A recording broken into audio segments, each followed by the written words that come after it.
The briefing lasted 11 minutes. Staff Sergeant Derek Holt listened to the whole thing without moving. He was 41 years old. He had done 3 tours in Afghanistan, 1 in Iraq, and 2 rotations in places he couldn't name on a map because the maps didn't have names for them yet. He had heard a lot of briefings in his life. Most of them were accurate. Some of them were inflated. A few had been outright lies dressed up in satellite imagery and PowerPoint slides. This one sat somewhere he hadn't encountered before. They're calling them the 1,500-meter killers, the intelligence officer said, and the name was delivered flatly, without drama, which was somehow the most unsettling part. No confirmed ID. No organized unit affiliation that we can match. 3 separate incidents in the corridor over the past 6 weeks. Convoy escort team from the 75th. 2 contract security guys on a survey mission north of Doloado. Reconnaissance element out of Camp Lemonnier. How many down total? Asked Chief Petty Officer Marcus Webb. 9. The room was quiet. 9 kills across 3 engagements. The intel officer continued, all confirmed at ranges between 1,400 and 1,600 meters. Ballistic analysis puts the weapon platform in the high-caliber semi-auto category. Possibly bolt action on some of the shots. The spacing is inconsistent. What is consistent is the precision. No wounded, no near misses. Every single round is a terminal hit. Petty Officer 2nd Class Ryan Castellano leaned toward Holt. No near misses, he said under his breath. Holt said nothing. The intel officer clicked to the next slide. Wind data. Elevation profiles.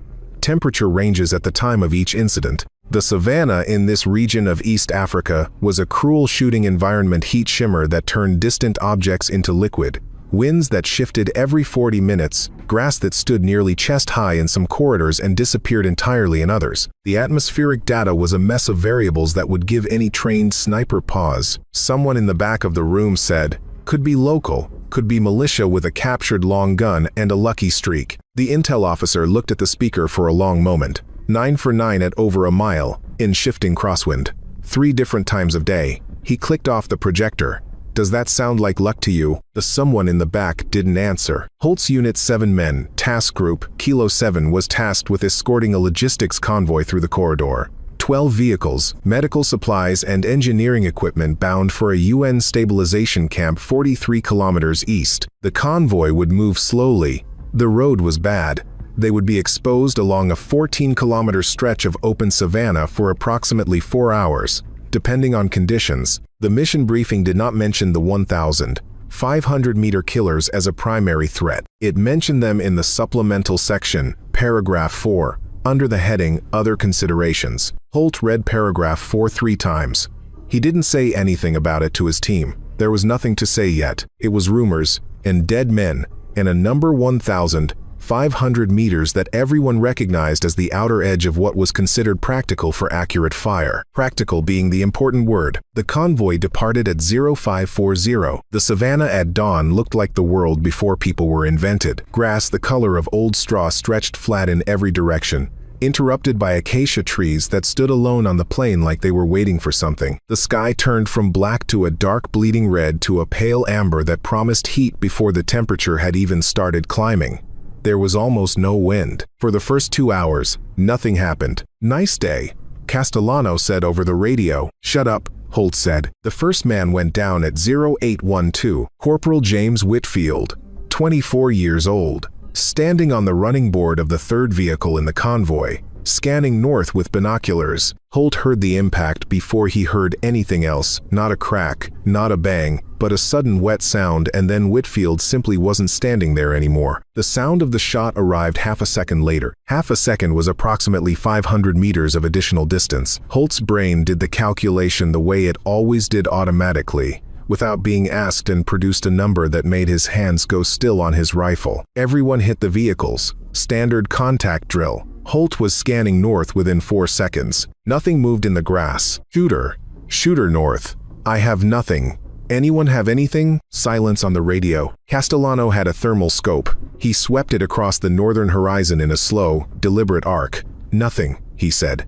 I've got nothing. Ground's hot thermals washing out the mid-ground. Petty Officer 1st Class Aaron Driscoll had the best long glass in the group, a night force with a 32 power optic. He glassed the north for 90 seconds without stopping.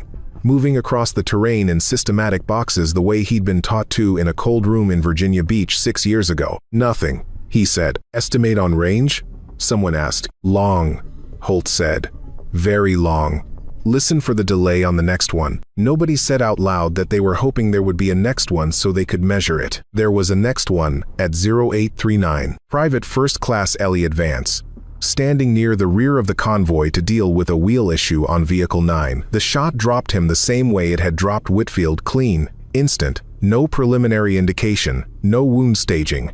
Just there and then not. The sound arrived. Holt counted on instinct, not out loud. In his chest, 1, 1 to 1,000, 2, 1 to 1,000, 3, 1. The sound reached him. He looked at Driscoll. Driscoll looked back. His face had the expression of a man doing arithmetic he doesn't like the answer to. That's over a mile, Driscoll said quietly. Maybe well over, Holt said. There was no muzzle flash. There was no signature on the thermal.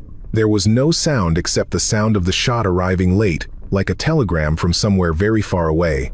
The grass sat still. The acacia trees stood alone. The sky was getting white with heat. We need to move, said Webb. Move where? Said Castellano. We don't have a target. We move. We're just moving blind. If we stay still, we're targets. We're already targets. Third shot at 0906. Sergeant Tommy Pearson. He was inside a vehicle, not outside, not exposed, but leaning across the hood to look at a map. One window. One angle, one geometry that created a line of sight that should have been nearly impossible to calculate from an unknown position at an unknown range through the distorted air of a high-heat morning. The round came through the window. Pearson was dead before anyone understood what had happened. The sound of the shot drifted in after. Holt got behind the largest vehicle in the convoy and stayed there for 60 seconds, breathing deliberately, watching the northern grass, and thinking. 3 shots, 3 men down, 3 kill shots. Not one wound, not one miss. The spacing between the shots 27 minutes, then 27 minutes was too regular to be coincidence. Whoever was out there was not panicking. Whoever was out there was not rushed. Whoever was out there was being methodical. Holt changed the posture at 0930. He pulled his remaining men away from the convoy vehicles and spread them into a wide irregular crescent. Not defense, counter-track. You couldn't stop a sniper at 1,500 meters by hiding. The geometry of long-range shooting meant that if you could be seen, you could be hit. The only real answer was to locate the shooter and force them to move. Fan out. Don't present a profile. Low and slow. I want ears and eyes, ambient sounds, grass movement, bird displacement, anything that doesn't belong. Webb, you've got thermal on the northeast quadrant. Driscoll, northeast to due north. Castellano, north to northwest. Clear? Clear. They moved into the grass. It was chest-high in most places. Dry and sharp-edged, the kind of grass that whispered against clothing even in still air. The heat was significant, now close to 38 degrees Celsius, and the air above the ground shimmered and bent. Objects at distance became unreliable. A tree at 800 meters looked like it was made of water. Holt moved north in a shallow crawl. The grass smelled like dust and something faintly chemical, some dried plant material releasing compounds in the heat. His knees were on cracked earth. The sky above the grass was completely white. 20 minutes in, Driscoll's voice came through the radio. I'm picking up something on thermal. What kind of something? Faint. Really faint. Midground. North-northeast. It doesn't look like an animal signature. It's too still for an animal signature. It's hold on. Abpause. Gone, Driscoll said. Gone how? Just gone. One moment there was a faint bloom, then it disappeared. Like someone put a blanket over it. Holt thought about that. A blanket over a thermal signature. Not natural, not an animal. Someone who knew they were being looked for with thermal and had taken countermeasures, which meant someone who knew exactly what tools the unit was carrying and exactly what those tools could do. Castellano said quietly, over the radio, into the still air, "She's playing with us." Nobody acknowledged it, but nobody argued either. Holt worked northeast for another 40 minutes, moving slowly. He was looking for things that didn't fit. He had been taught to look for things that didn't fit by a man named Garrett, who was old enough to have learned some of his craft from people who had learned theirs in jungles with names that people rarely used anymore. Garrett used to say, "The terrain always tells the truth. You just have to know how to ask it." The grass told him very little. The wind was out of the southwest at around 4 knots, barely enough to move the stalks. Holt watched the grass move with the wind in long, slow arcs, like breathing. He watched the pattern until the pattern was inside him. Then he found the place where the pattern was wrong. A section of grass approximately 12 meters across where the movement didn't match the surrounding area. The grass there was moving in the same direction as everything else, making the same sound.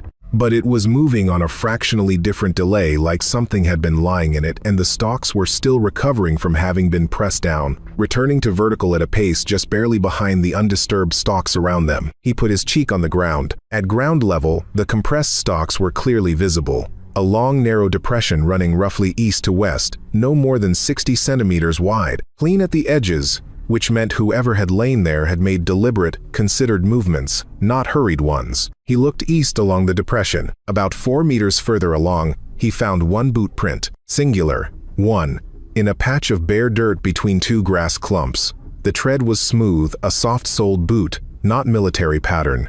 Size on the smaller end. The impression was shallow. Whoever had made it was either very light or had been moving with exceptional discipline about distributing their weight. He stared at the boot print for a long time. Castellano's voice on the radio was very quiet. "Holt, I think she's moved." "Which direction?" "East." "I think she's moving parallel to the convoy, not away from it." Holt looked east. The grass was identical in every direction. White sky. Hot air. The distant sound of the convoy vehicles idling on the road. She wasn't running. She was repositioning. It was Webb who saw her. He wouldn't be able to explain it properly afterward. He would say, "I don't know why I looked there. I had glassed that section already, twice.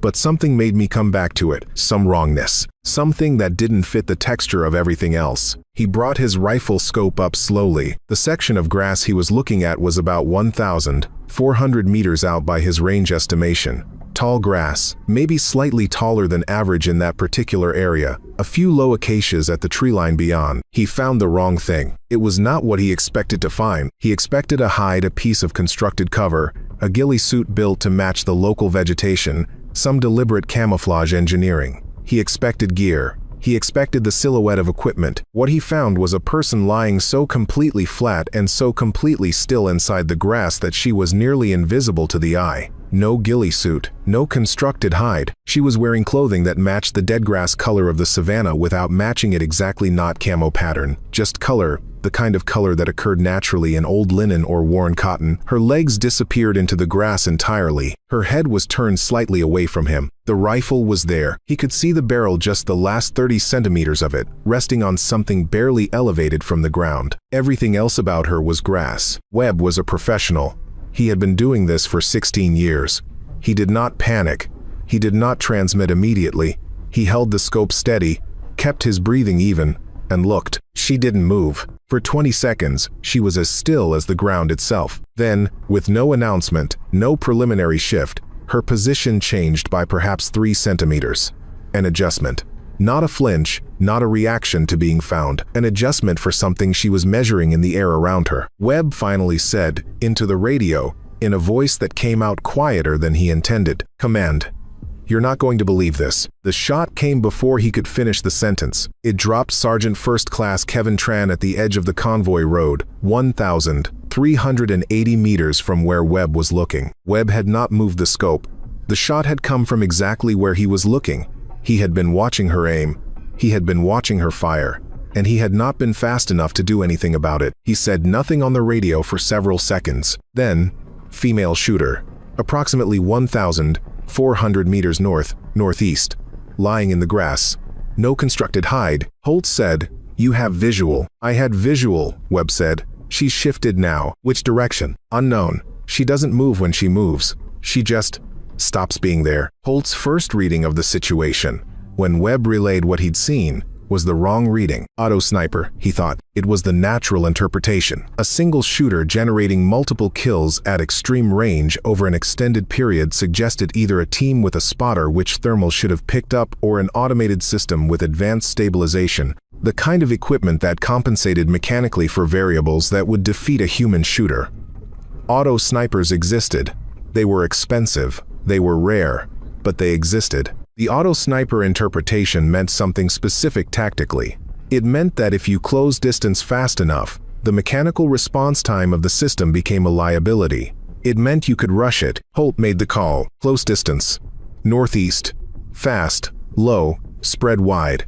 We rush the position. We take away the system's response window. They moved. The next shot came at 1,100 meters, then one at 900 meters. Not fast, not automatic. Each shot separated by approximately 40 seconds from the last, each one taking a man. Holt stopped moving. The shots were not the cadence of an automated system. The cadence was too slow for automation. Automated systems cycled in under 10 seconds. The cadence was something else. It was the cadence of a person who was not hurrying because there was nothing to hurry about, who was placing each round with the same degree of care at 900 meters as they had placed them at 1,500. The distance was closing, and the kill rate was not changing. Holt lay in the grass and understood that he had misread the situation entirely. Not a machine, not an automated system, a personne.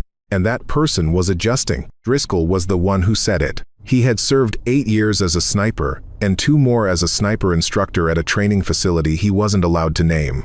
He had spent more of his life thinking about the physics of long-range shooting than about almost anything else. He knew things about bullet flight, about Coriolis effect and spin drift, and the way heat haze bent the apparent position of a target at extreme range that most people in the world didn't know existed as variables. He said, "She's cold.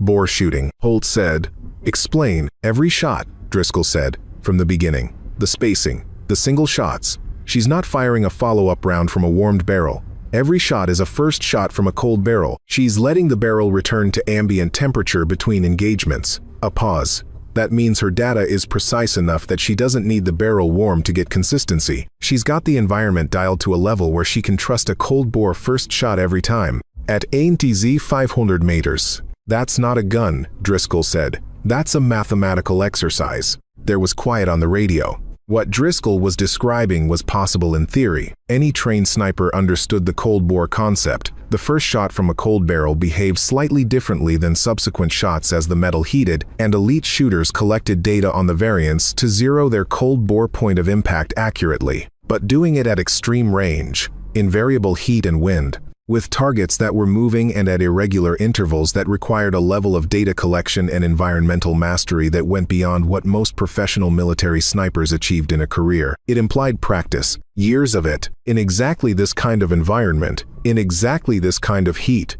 in exactly this kind of grass. Whoever she was, she had been here before. She had been here many times before, Holt said.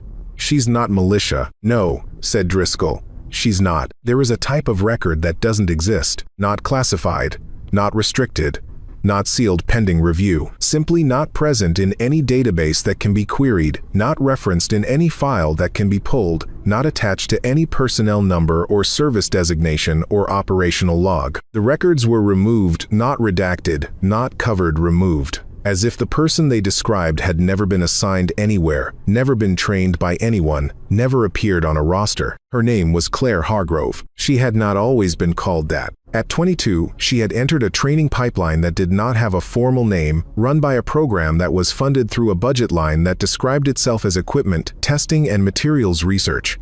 The pipeline produced people with a specific capability set: extreme long-range interdiction, pattern disruption, asset protection in denied environments, and deployed them without support, without extraction protocols, and without any organizational acknowledgement that they existed. She had been 26 when the mission went wrong. It had gone wrong in a particular way, not a tactical failure, not bad intelligence, not weather or equipment or any of the variables that operational planning accounted for. It had gone wrong because someone inside the architecture had provided targeting data to the other side. Her team, 5 people she had trained alongside for 3 years, 5 people, she understood, the way you understand the interior of your own house in the dark, had been put in a position from which there was no recovery. She had survived because she had been at 1,400 meters when it happened. Distance had saved her. After that, there was no program anymore. No pipeline, no handlers, no mission desk. The program had been ended quickly, quietly, in the specific way that programs end when they become inconvenient, and everyone attached to it had been administratively processed out of existence. She had taken her skills and her data and her understanding of the environment she had worked in for 4 years and she had come back to the grass. She was not here for the convoy. She was not here for the SEALs, specifically. She was here because a specific piece of communications equipment in that convoy was carrying a specific channel that connected to a specific communications node that connected through 3 degrees of separation that she had mapped over 18 months to the person who had made the call. She needed one conversation to happen, and one conversation to not happen. Everything else was geometry. At 1,200 meters, Holt stopped moving his men. There was a logic to the decision. He had closed from 1,500 to 1,200, and it had cost him 2 more men and produced no meaningful tactical advantage. The shooter was not discomfited by the closing distance. She was adapting. Closing further was not a solution, it was a way of offering better targets at shorter range. He took a position behind a low ridge of compacted earth, not much cover, but enough to break his profile, and lay still. He brought his own scope up. North-northeast. The area where Webb had last seen her. He glassed it slowly, in the systematic box pattern, bottom to top, left to right. The grass shimmered in the heat. At 1,200 meters, the shimmer was significant objects, drifted laterally in the heat haze, appeared and vanished, presented edges that weren't real. He looked for a long time. He found her at the second box, third pass. She was closer than he expected. She had moved. She had been moving the whole time, he realized, repositioning between each shot, and she was now at approximately 900 meters, not 1,200. A slightly different angle from her previous position, which told him she had some objective in mind beyond simply engaging targets. She was angling towards something. He looked through the glass at her, and she was, in that moment, looking back. Not at him specifically. She was scanning. Her head was up from the rifle for the first time. He could see it clearly now. The dark hair against the dry grass. The line of her shoulders flat and absolutely parallel to the ground. She was glassing west with a small handheld scope. She was looking at the convoy, not at him. He understood suddenly that he and his remaining men were not the primary concern of this engagement. They were a secondary element, something to be managed so that the primary work could proceed. The thought was not comfortable. He held the crosshairs on her and did not fire. The reasons were complicated, and some of them were professional and some of them were not. Professionally, she was clearly operating with a purpose that his team didn't fully understand, and shooting someone before you understood their purpose was, in his experience, a way of creating problems that lasted for years. Not professionally. There was something in the quality of the stillness she maintained, the absolute lack of waste in every movement she made, the economy that came only from a very long time of very specific practice that stopped his finger. He had met 3 people in his career who moved like that. None of them had been enemies. Castellano's voice came on the radio. Thin. Tense. I've got a visual. Northwest of your position, Holt. She's right there. 900 meters, maybe less. I see her, Holt said. I've got a shot. Hold. I've got a clean shot. I said hold. A silence. The grass moved. The heat pressed everything flat. Petty Officer 3rd Class Nathan Briggs was 22 years old and had been in the unit for 7 months. He was positioned on the eastern end of the crescent, alone, in grass that was slightly shorter than the surrounding area, and he had been afraid for 4 hours. He saw her scope sweep toward him. He fired. She had been watching the scope angle. The young one eastern position, lower grass, the anxiety readable in the way he hadn't been able to keep his head fully down. She had known he was going to fire before he fired. The human body broadcasts intent at range in ways most people didn't understand, and she had spent years learning to read. She had already begun her adjustment. His round passed over her by approximately 80 centimeters. Not close. Not from a professional standpoint. From a professional standpoint, 80 centimeters at 900 meters was a shot that had never been in danger of connecting. She was already moving, not retreating, moving in the particular way she moved, which was less like a person displacing and more like the grass itself redistributing weight. Holt heard the shot from Briggs's position. He heard no return fire. He heard nothing for 8 seconds. Then the last shot. He felt it before he heard it, a displacement of air, a presence passing. The specific non-sound of a round moving at velocity very close to his position. His training put him flat before conscious thought completed. The round struck the radio unit clipped to the 3rd vehicle in the convoy. Not a man, not a person. The radio, a specific radio, not the command frequency unit, not the navigation unit, not the medical coordination channel. This radio. One radio. The round had traveled approximately 940 meters, through wind, through heat shimmer, past multiple vehicles and the bodies of men and equipment that could have obstructed the geometry, and it had struck a device roughly the size of a hardback book on the side of a vehicle at 940 meters with a precision that was, by any objective analysis, not accidental. The convoy went quiet. The radio was gone. Not damaged. Gone the circuit boards and the antenna assembly and the encryption module and the frequency range that linked, through infrastructure Holt didn't know about and would never be briefed about, to whatever she had been here to interrupt. Gone. Holt lay in the grass. He was not shot. His remaining men were not shot. The convoy was intact, minus its radio, minus the dead. He waited a long time before he moved. When he brought his scope back to the last position he had seen her, the grass was unbroken. It moved with the wind in long slow arcs, in the uniform pattern of a terrain that had not been occupied, in the rhythm of a place where no one had been. He glassed for 10 minutes. Nothing. Driscoll's voice came quietly over the radio. She's gone. Holt said nothing. He lay in the grass for another 3 minutes, looking at the place where she had been, and thinking about the shot, the last shot. One round, in the entire engagement, that had not been aimed at a person. Everything before it, the control, the patience, the extraordinary geometry had been preparation. Had been, in some sense he couldn't fully articulate, message. She had put every previous round exactly where she intended it to be, which meant that every previous round had been a choice, and the last round was also a choice. He had been allowed to live. His remaining men had been allowed to live. Not from incapacity, not from missed opportunity. The engagement had ended when the radio ended, because the radio was what the engagement had been about, Castellano said. After a long time, what was on that radio? Nobody answered. Nobody knew. The after-action report took 11 days to write. It went through 4 revisions. Then a 5th that was less a revision and more a reduction, a systematic narrowing of what it said. A condensing of the specific into the general, a replacing of detail with language that conveyed the shape of events without their substance. Standard practice for engagements where the precise nature of what had occurred was operationally sensitive. The final version of the report was 92 words long. It said, "Logistics convoy escort encountered hostile sniper engagement along designated route. Unit sustained casualties. Hostile shooter was not neutralized. Communications equipment was damaged by hostile fire. Further investigation recommended." Driscoll requested a debrief with the intelligence element about the capability profile of the shooter. The request was received, acknowledged, and then not responded to for 3 weeks. When it was finally responded to, the response said that the request had been reviewed and that no additional information was available. Holt submitted a separate query through a different channel, informal. Based on what Driscoll had described the Cold Bore methodology, the environmental mastery, the targeting discipline, he asked whether there was any record of a training program with that specific capability profile that had operated in the region in the past decade. The response to that query came back in 2 days.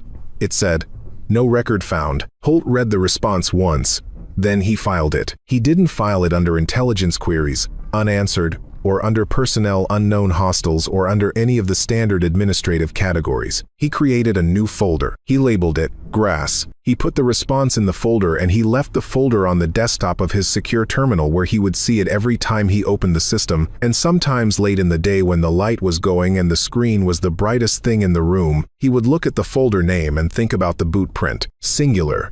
1.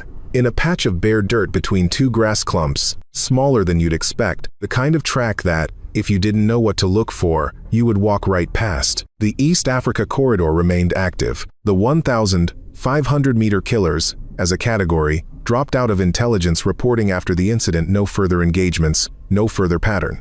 The name had always been unofficial anyway. Nobody in any formal document had ever used it. Nobody wrote her name anywhere. That had always been the arrangement. And somewhere in the tall grass of a savanna that looked the same in every direction, in heat that turned distance into water and wind that changed its mind every 40 minutes, a boot print filled slowly with dust, and the grass grew back over it, and the ground returned to looking like it had never been touched. The distance between 2 points is a straight line. Or, it is 500 meters of air and shimmer and wind. Depending on who is measuring,